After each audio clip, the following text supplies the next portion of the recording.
नमस्कार। India debate में आप सबका स्वागत है। मैं हूं आशुतोष पाठक। मित्रों, मैंने कल आपको एक बात बताई थी। आज जो बड़ी खबर आ रही है महाराष्ट्र से, राजनीतिक हलकों में बहुत बड़ी चर्चा चल रही है। एक प्रकार से कहें कि हलचल पैदा हो गई और कल का दिन बेहद महत्वपूर्ण था।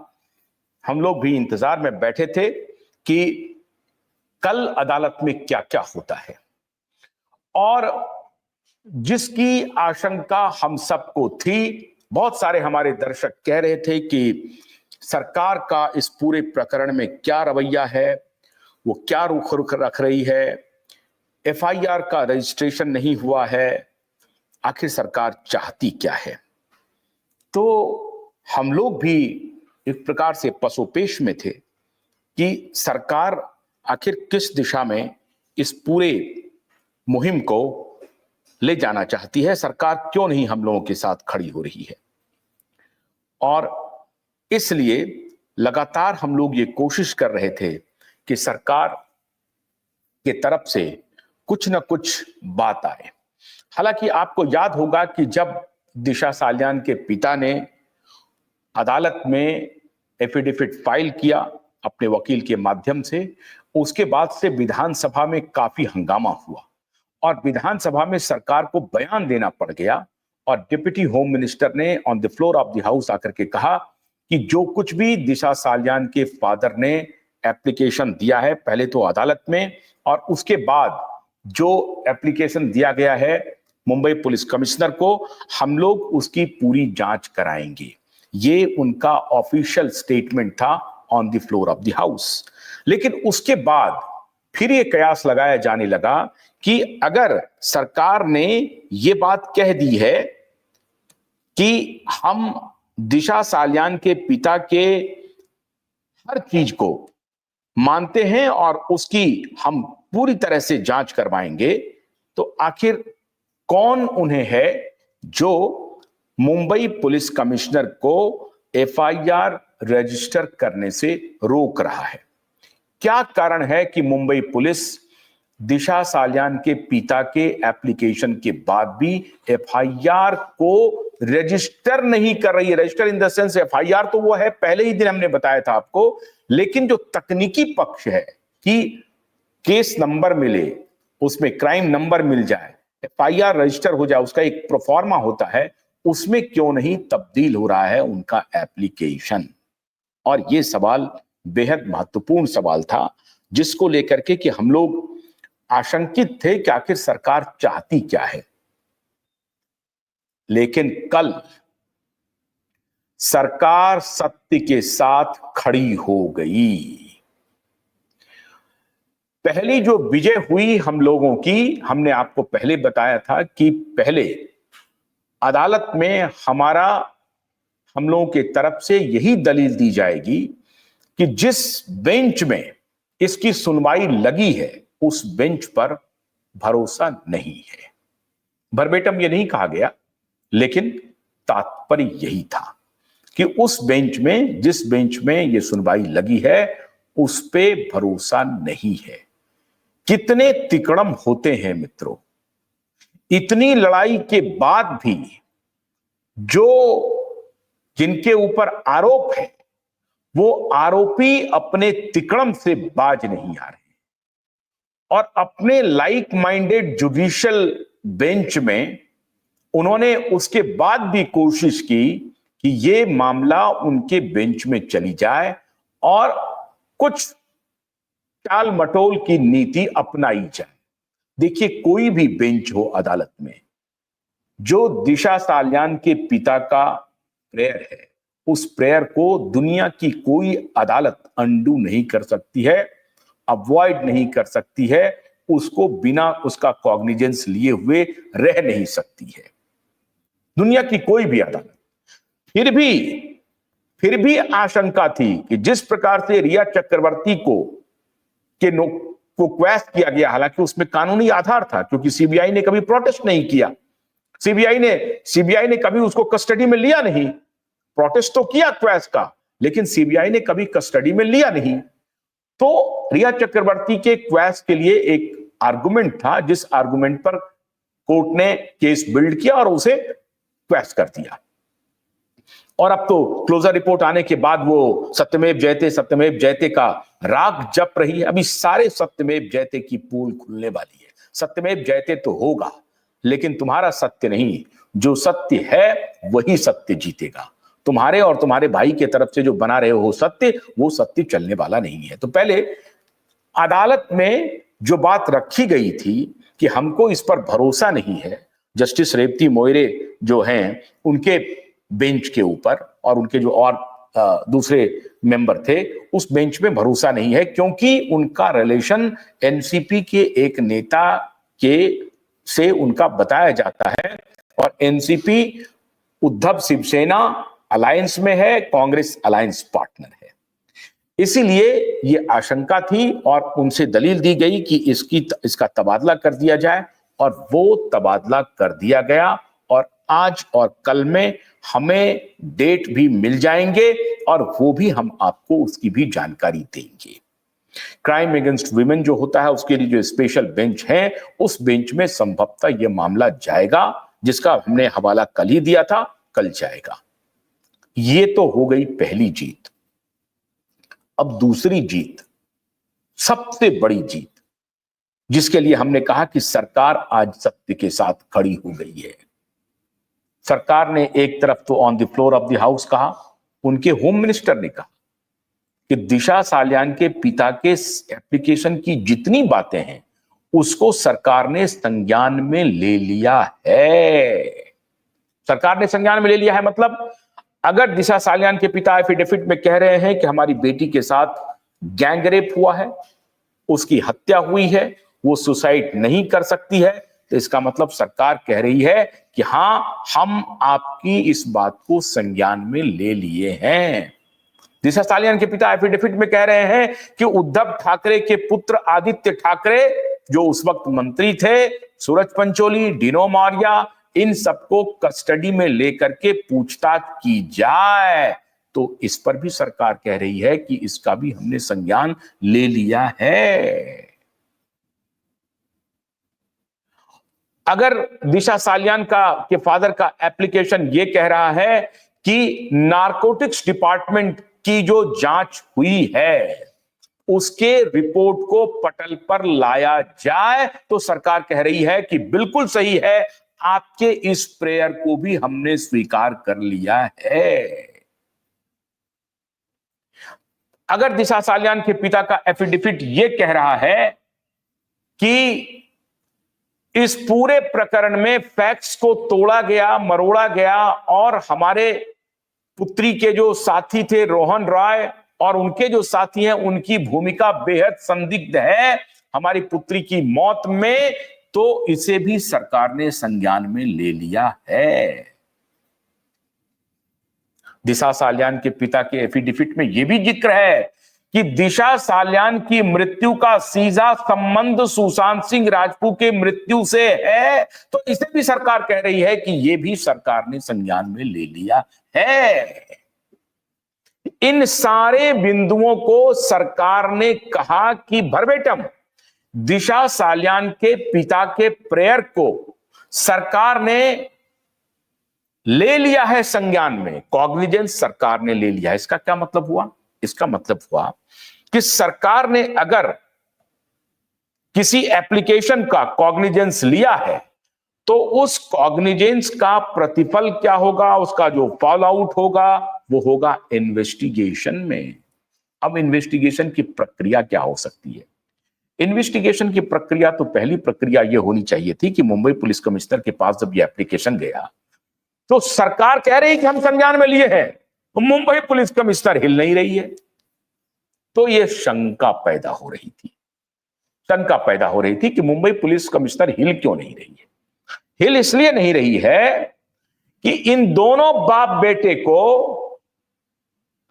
माननीय फडणवीस जी और उनकी सरकार ऐसा कोई मौका नहीं देना चाहते हैं कि ये दोनों बाप बेटा आकर के पब्लिक में ये बोलें कि भारतीय जनता पार्टी हमारे खिलाफ पॉलिटिकल वेंडेटा से काम कर रही है और किसी को खड़ा करके, दिशा सालियान के पिता को खड़ा करके एप्लीकेशन मूव किया है और उस एप्लीकेशन के आधार पर एफआईआर दर्ज किया है और मुझे गिरफ्तार किया जा रहा है और हम इसके लिए अदालत जाएंगे। मित्रों, मैंने क्यों कहा तू डाल डाल हम पात पात?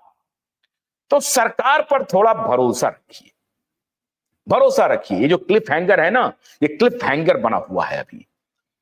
वो कई बार क्या होता है कि आप जब एक लड़ाई कैसे लड़ते हैं, आप मान लीजिए कि शेर ने आपको अपने जबड़े में जकड़ दिया है, तो पहला काम आपको क्या करना है कि जबड़े से निकलना और फिर पोजीशन लेना और फिर उस शेर पर अटैक करना। तो पहला तो इन लोगों ने पाप कर दिया, अपराध कर दिया, तो पहले उस अपराध के बारे में सारे साक्ष्य इकट्ठा करना, फिर साक्ष्यों के आधार पर अदालत की तरफ मूव करना और सरकार की तरफ मूव करना। दोनों पैरेलल हमारा चल रहा है। तो सरकार, और सुन लीजिए, इस सबकी जानकारी बहुत करीने से हम लोगों को थी कि जब हम पीआईएल मूव करेंगे तो ये पीआईएल को डिसमिस करने की पूरी जुगत भिड़ाएगा। पहले तो 1.5 साल तक सुनवाई नहीं होने देगा और फिर अगर सुनवाई होगी तो लोकस पूछा जाएगा। जानकारी थी हमें, तो हमने पहले पीआईएल मूव किया, इनके चाल को पकड़ा। और मैं आज अपने एसएसआर वॉरियर को यह कहना चाहता हूं कि तू डाल डाल हम पात पात नहीं है। तुम जितने तरह की रणनीति बना लोगे आरोपियों, हम तुम्हारी एक एक रणनीति का सिलसिलेवार तरीके से काट करेंगे। और उसका एक एग्जाम्पल है 230 पेज का एफिडेविट। 230, मैंने पहले ही दिन बताया था, हजारों पन्ने उसको करेक्शन में लगे। एक भी शब्द इधर उधर नहीं होना चाहिए। सब कुछ ठीक से तैयारी से लड़ा जा रहा था, लड़ा जाने वाला हमने सब कुछ तैयार किया है, क्योंकि मुझे मालूम है ये गुमराह करने वाला जो गैंग है ये बहुत तरह की साजिश रचेगा। कभी कहेगा कि ये पॉलिटिकल वेंडेटा है, कभी कहेगा कि कुछ लोगों को खड़ा किया गया है, कभी कहेगा कि हमारे ये षड्यंत्र कर रहा है। बहुत सारे तरह के आरोप ये लोग लगाएंगे और उस आरोप को कोरोबरेट करने के लिए जो हमारे ही बिरादरी के कुछ बंधु हैं जो इसकी सत्यता नहीं जानते हैं, उस निरीह माता पिता को नहीं पहचानते हैं, एक अबला बेटी के साथ क्या हुआ इसके बारे में सोचते नहीं हैं, बिना सोचे समझे अपने आका के इशारे पर कुछ भी लिखना शुरू कर देंगे और अपना नैरेटिव फैलाना शुरू कर देंगे। तो इनके नैरेटिव के बारे में हम लोग पहले से ही अलर्ट थे और देखिए वही सब कुछ हुआ जिस सब के बारे में हम लोग अलर्ट थे। हमें मालूम था कि पहले ये नीलेश ओझा जी को बदनाम करेंगे, फिर उसके बाद दिशा के पिता को बदनाम करेंगे, उसके पहले इन्होंने सुशांत को पिता को बदनाम किया। सारे तिकड़म में ये कामयाब होते गए, लेकिन जब हम लोग खड़े हुए और इनके सारे तिकड़म को इनको एक्सपोज करना शुरू किया तो इनकी कामयाबी फुर्र हो गई। अभी इनको एक कामयाबी लग रही है कि सीबीआई ने क्लोजर रिपोर्ट फाइल कर दिया। करो करो करो करो करो करो, सीबीआई ने क्लोजर रिपोर्ट फाइल कर दिया, अभी आ रहे हैं उसके ऊपर। सीबीआई के क्लोजर रिपोर्ट की तो परखचे उड़ा देंगे हम लोग, चिंता मत कीजिए। अभी दिशा, तो इनकी स्ट्रैटेजी ये थी कि जब पीआईएल आएगा सुनवाई करेंगे, उसके बाद कहेंगे कि आपका लोकस क्या है, लोकस कह करके ही इसको हम टालते रहेंगे। हमारा लोकस क्या है, हम क्यों आ रहे हैं इसमें?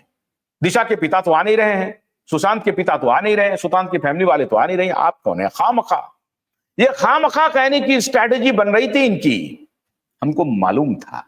इसलिए हमने बहुत मजबूती से वो हथियार अपने साथ रखा था और आज से नहीं, वर्षों से अपने पास वो सारे सबूत थे जिसको धीरे धीरे धीरे धीरे हम आपके सामने ला रहे हैं।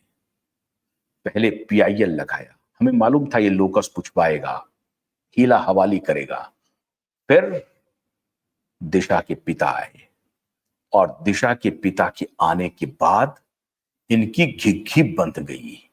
अब क्या करेंगे रे बाबा, अब कौन सा चारा है? तो कोई चारा नहीं बचा तो दिशा के पिता को बदनाम कर दो, वो भी नहीं बना। अब आप सोचिए कि कितनी रणनीति थी इनकी। तो सरकार के भी मुंह एक जबड़े में है, सरकार भी उससे निकल चुकी है, सरकार ने खुद को निकाल लिया। अब यहां जो शेर है क्यूबाइब नेटवर्क और supreme court high court litigant association, वो अब जबड़े को तोड़ने की तैयारी कर रहा है। उस जबड़े को तोड़ने की तैयारी कर रहा है जो अत्याचारी जबड़ा था, जो बलात्कारी जबड़ा था, उस जबड़े को तोड़ने की तैयारी है। तोड़ने की तैयारी में हुआ क्या?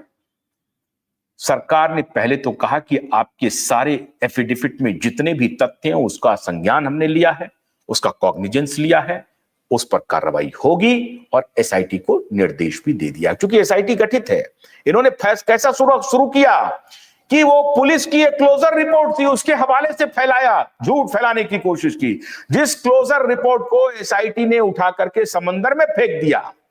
एक ने कहा कि एसआईटी तो उसी दिशा में काम कर रही है। बताइए, एसआईटी ने फरवरी 2021 के क्लोजर रिपोर्ट को उठा के फेंक दिया और तब दोबारा इन्वेस्टिगेशन ऑन हुआ जो जांच कर रही है, सारे तथ्यों को ला रही है। आप सोचिए एसआईटी को कितना रिगर करना पड़ता होगा जब इस तरह की वीसीएस कैंपेन चलाने वाले हैं, उस ऑफिसर पर कितना दबाव पड़ रहा होगा। क्योंकि जिस ऑफिसर को कैसे कैसे दबाव ये परमवीर सिंह और उसकी गैंग करती थी वो मैंने आपको दिखाया एसीपी निपुंजे और एसटीपी हरगे साहब के मामले में।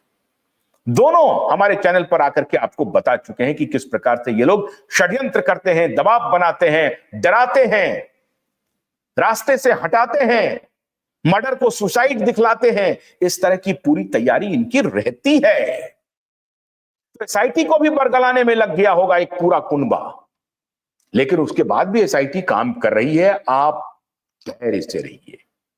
अब आखिरी जीत क्या हुई, जो मैंने कहा आपको दूसरी जीत, जिस संज्ञान का मैं आपको जिक्र कर रहा हूं, सरकार के संज्ञान लेने का तात्पर्य क्या है?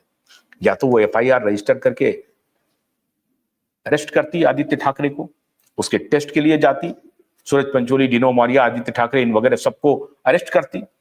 लेट कर रही है, विलंब कर रही है। तो सरकार ने यह संदेश दिया है अपने सरकारी वकील के माध्यम से कि दिशा के पिता के एप्लीकेशन को सरकार अपोज नहीं करेगी, बल्कि दिशा के एप्लीकेशन को सपोर्ट करेगी। अब अदालत में कार्रवाई होती कैसे है? होती ऐसे है कि कंप्लेनेंट गया कंप्लेन लेकर के, तो स्टेट बनाम कंप्लेनेंट होता है, स्टेट, राज्य बनाम कंप्लेनेंट। तो राज्य की तरफ से कोई एक अधिवक्ता खड़े होते हैं, उसको पब्लिक प्रोसिक्यूटर कहा जाता है। क्योंकि स्टेट क्या है? पब्लिक है। पब्लिक का रिप्रेजेंटेटिव स्टेट है और इंडिविजुअल जो है वो कॉम्प्लेनेंट बनता है। कोई अगर कंप्लेन करता है केस में, वो इंडिविजुअल है। लेकिन स्टेट क्या है? पब्लिक का रिप्रेजेंटेटिव है। ध्यान रहे, हमारा और आपका रिप्रेजेंटेटिव कौन है? पब्लिक प्रोसिक्यूटर ही है, स्टेट ही है, महाराष्ट्र का सरकार है। इसीलिए उसको पब्लिक प्रोसिक्यूटर कहा जाता है। और पार्टी कौन है? तो supreme court high court litigant association. और उनके वादी कौन है? उनका क्लाइंट कौन है? तो दिशा सालियान के पिता सतीश सालियान। तो पब्लिक का जो पब्लिक प्रोसिक्यूटर है उसने कहा कि हम इस मामले को सपोर्ट करेंगे and we want true, transparent, fearless investigation in this matter. अब ये जो सिग्नल है सरकार का, ये सरकार का सिग्नल है कि सरकार कह रही है कि साहब हम सत्य के साथ खड़े हैं, हम असत्य के साथ नहीं खड़े हैं। अगर सरकारी वकील वहां पर अपोज करती तो सरकार कटघरे में होती। अगर सरकारी वकील इस केस को अपोज करेंगे तो सरकार कटघरे में होंगे। लेकिन सरकारी वकील इस एप्लीकेशन को अपोज नहीं करेंगे। ये सबसे बड़ी जीत है। और ये क्यों ऐसा हो रहा है? जब इतना विलंब हो गया है तो क्यों ऐसा हो रहा है? क्यों ऐसा किया जा रहा है? इसलिए ऐसा किया जा रहा है कि ये दोनों बाप बेटा गीत गाना शुरू करेंगे कि भारतीय जनता पार्टी हमारे खिलाफ पॉलिटिकल वेंडेटा से हमारे खिलाफ कार्रवाई कर रही है, जो भारतीय जनता पार्टी चाहती है कि ये तोहमत, ये दोनों बाप बेटा हमारे ऊपर न लगाए। और इसके पहले कि ये कोर्ट के शरण में जाए, कोर्ट के ही तरफ से आदेश आ जाए कि इन्हें गिरफ्तार करो, एफआईआर दर्ज करो, गिरफ्तार करो और इंक्वायरी शुरू करो। और इसीलिए अब it is a matter of days, 1 दिन, 2 दिन, 3 दिन, 4 दिन, 5 दिन, 7 दिन, अधिक से अधिक 10 दिन तारीख लगेगी और पहली तारीख में ही on the merit of case clear cut instruction अदालत से आएगा। अदालत के पास भी कोई बहुत चारा नहीं है, सुनने के लिए भी बहुत कुछ नहीं है। और जैसा कि मैंने आपको बताया कि क्राइम अगेंस्ट वुमेन वाले इसमें जाएगा ये, तो उसमें जब ये जाएगा अदालत में, तो अदालत में पहला आर्गुमेंट होगा कि साहब हमने ये एप्लीकेशन पुलिस कमिश्नर को दिया है, सरकार के होम मिनिस्टर ने on the floor of the house कहा है कि हमने आपके एप्लीकेशन का संज्ञान लिया है, कॉग्निजेंस लिया है। फिर मुंबई पुलिस कमिश्नर या मुंबई पुलिस एफआईआर रजिस्टर करने में इतनी कोताही क्यों कर रही है, ये कौन पूछेगा? सतीश साल्यान पूछ रहे हैं, दिशा साल्यान के पिता पूछ रहे हैं। अब पीआईएल वाला लोकेश गौड़ है और उसमें एक से एक आईए अभी लगा हुआ है, उसमें प्रेयर दिशा साल्यान के पिता का प्रेयर है कि ये पीआईएल के साथ ही हमें टैग किया जाए। हम पीआईएल में जो उठाए गए सवाल हैं उस सारे सवाल से सहमत हैं। ये दिशा साल्यान के पिता ने अपने एफिडेविट में ही कहा है कि हमारे प्रेयर को पीआईएल के साथ ही अटैच किया जाए, ये भी प्रेयर है। तो अब पीआईएल को लोकस क्या है वो कहना खत्म, वो मामला खत्म, वहां भी जीत हो गई पक्की। और अब चूंकि विक्टिम के पिता स्वयं ये डिमांड कर रहे हैं कि हमारे पुत्री की मौत की जांच होनी चाहिए और फियरलेस जांच होनी चाहिए, हम सबको सुरक्षा भी मिलनी चाहिए, ये प्रेयर का हिस्सा है। तो अदालत क्या कहेगी कि नहीं आप उसके विक्टिम के पिता हैं तो हम नहीं सुनेंगे आपकी बात। ऐसा कह सकती है क्या दुनिया की कोई अदालत? कह सकती है क्या? अरे जस्टिस रेवती मोरे भी ऐसा नहीं कहती, मोरे भी ऐसा नहीं कहती, कोई अदालत नहीं कहेगी। और सरकार कोई अपोज इस पे कर सकती है क्या? तो सरकार भी फंसी हुई है। मैंने आपको कहा ना कि हमने किश्ती को तूफान से निकाल लिया, जबड़े से हम निकल चुके हैं, अब पोजिशनिंग है और शेर के ऊपर अटैक है।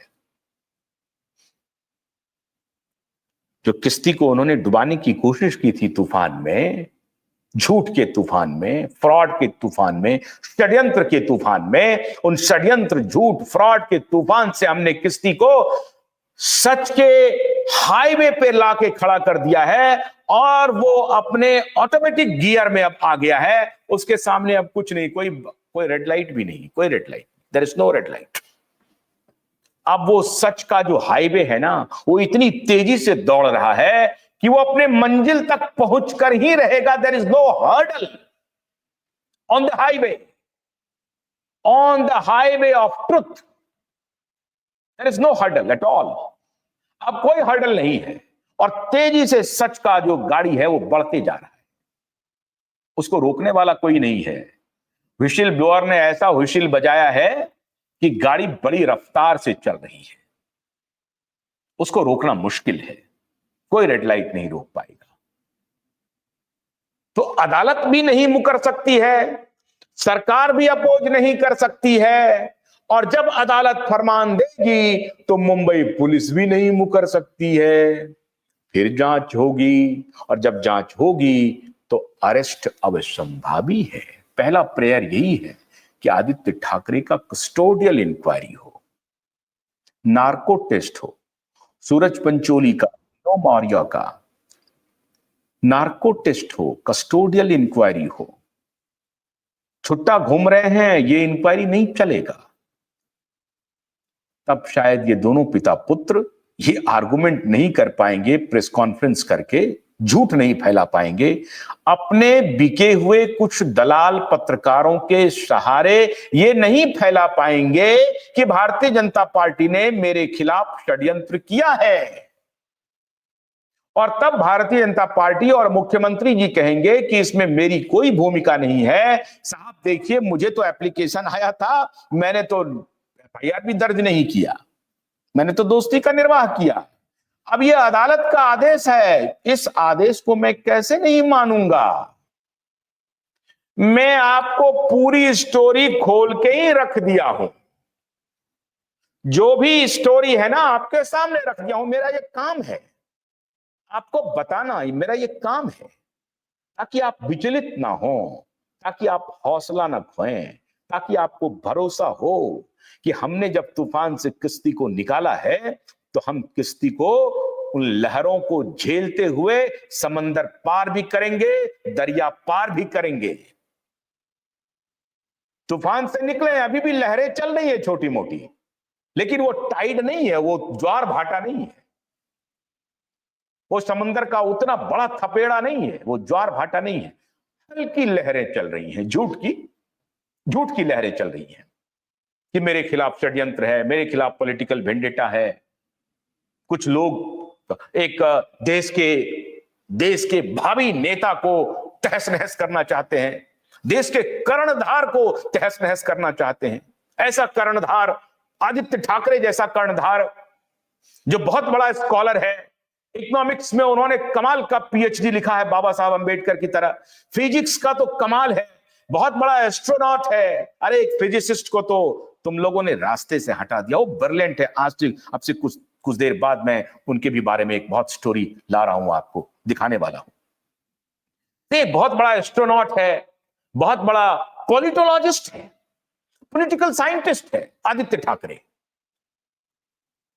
आदित्य ठाकरे इतना बड़ा पॉलिटिकल साइंटिस्ट है, इतना बड़ा पॉलिटोलॉजिस्ट है, इतना बड़ा इकोनॉमिस्ट है, इतना बड़ा एस्ट्रोनॉट है, इतना बड़ा साइंटिस्ट है कि वो देश के इतने बड़े कर्णधार को सब मिलकर के कह रहे हैं कि उनको डुबा दो। किसे बोगस बना रहे हो भाई?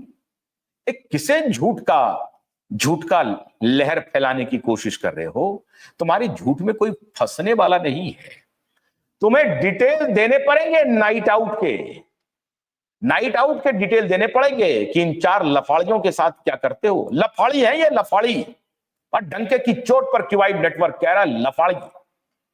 ये लफाड़ियों के साथ रात में क्या करते हो ना, ये हम नहीं कह रहे, तुम्हारे नेता कह रहे हैं, तुम्हारे नेता माननीय राउत साहब कह रहे हैं, दबी जुबान छुप छुप करके कहीं कहीं। तुम्हारे किशोर तिवारी कह के गए, अभी मैंने नहीं कहा। किशोर तिवारी ने कहा कि मैं कितना समझाऊं, कितना बताऊं। मैंने कई बार समझाया कि यार ये 6 बजे के बाद तुम लोग क्या करते हो, शाम होते ही तुम्हारा दिन शुरू हो जाता है। ये किशोर तिवारी ने कहा है साहब, मैंने नहीं कहा।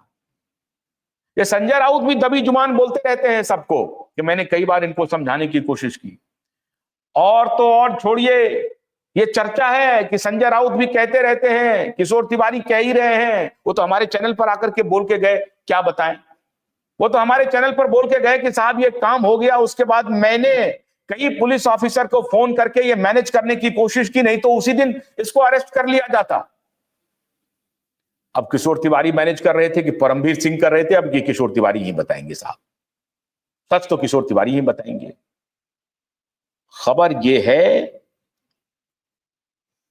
कि प्रियंका चतुर्वेदी भी कंफर्टेबल नहीं है, जो कांग्रेस से अभी गई है राज्यसभा सांसद, जो भी कंफर्टेबल नहीं है। खबर यह है, अब खबर में कितनी सच्चाई है मैं नहीं कह सकता, लेकिन खबर है कि माननीय प्रियंका चतुर्वेदी जी इस मुद्दे पर बहुत कंफर्टेबल नहीं है। उनको लग रहा है कि भाई इस मुद्दे पर हम कैसे डिफेंड करें। उन्होंने कई बार संसद में बड़े अच्छे सवाल उठाए थे प्रियंका जी ने, और मुझे याद है कि कोविड के समय में उनका सवाल बड़ा अच्छा था। मैं तो प्रियंका जी से आग्रह करूंगा कि प्रियंका जी, आप एक अच्छी नेता हैं, महिला की आवाज हैं, आप कहां फंस गए हैं, क्यों उनके साथ हैं? ठीक है, आपको राज्यसभा ऑफर किया है, लेकिन कभी कभी निर्णय लेना चाहिए। एक बेटी के साथ क्या हुआ, उनके पिता, उनके माता बेहद गरीब हैं, लाचार हैं। आप देश की सांसद हैं, मैं आपकी आत्मा को झकझोरने की कोशिश करता हूं। आत्मा की आवाज को सुनने की कोशिश कीजिए और मुझे पूरा यकीन है कि प्रियंका चतुर्वेदी की आत्मा ये नहीं कहती होगी कि एक बच्ची के साथ गैंगरेप हो जाए, उसकी हत्या हो जाए और उसे सुसाइड दिखा दिया जाए। अब तो सारे सबूत आ गए हैं प्रियंका चतुर्वेदी जी, सारे सबूत आ गए हैं। उस बच्ची के साथ क्या हुआ था, कितना क्रूरतम व्यवहार किया गया था। मैं तो कह रहा हूं कि क्यों उन्हीं का नाम आ रहा है। इतने युवा हैं, किसी का नाम नहीं आ रहा, उन्हीं का नाम आ रहा है। अरे उसको भी छोड़िए, एक और लोकस बनता है। उद्धव ठाकरे के कार्यकाल में यह घटना घटी है। यह जिम्मेदारी उद्धव ठाकरे की थी कि इसकी जांच करवाते, लेकिन धृतराष्ट्र बने हुए हैं उद्धव ठाकरे। और उद्धव ठाकरे जी, अगर आप धृतराष्ट्र बनेंगे तो ये मैं समझता हूं कि बाला साहब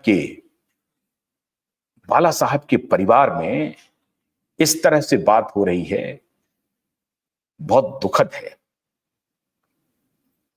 हमने कभी कल्पना नहीं की थी कि बाला साहब के परिवार के बारे में कभी यह भी बोलने का समय आ जाएगा।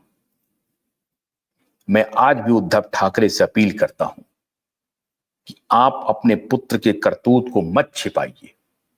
साफ साफ कहिए कि अगर गलत हो तो तुम सामना करो, इन्वेस्टिगेशन का सामना करो, वहां से निकलो। अगर सही हो तो जांच का सामना करके बाहर निकलो, तब तुम्हें इज्जत मिलेगी। ऐसे इज्जत नहीं मिल सकती है। मित्रों, जीत तो पक्की हो गई है, 2-4 दिन का और इंतजार कीजिए।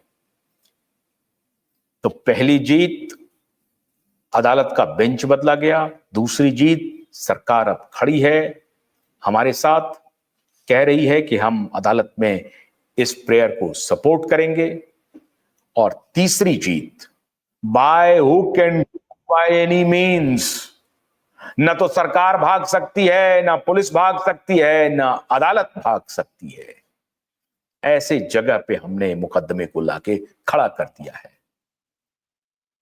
तो बिल्कुल इत्मीनान में रहिए, कार्रवाई तो होकर रहेगी, इन्वेस्टिगेशन शुरू होकर रहेगा। एसएसआर के मुद्दे पर थोड़ी देर बाद मैं आपसे चर्चा करने वाला हूं। तब तक के लिए अनुमति दीजिए। नमस्कार।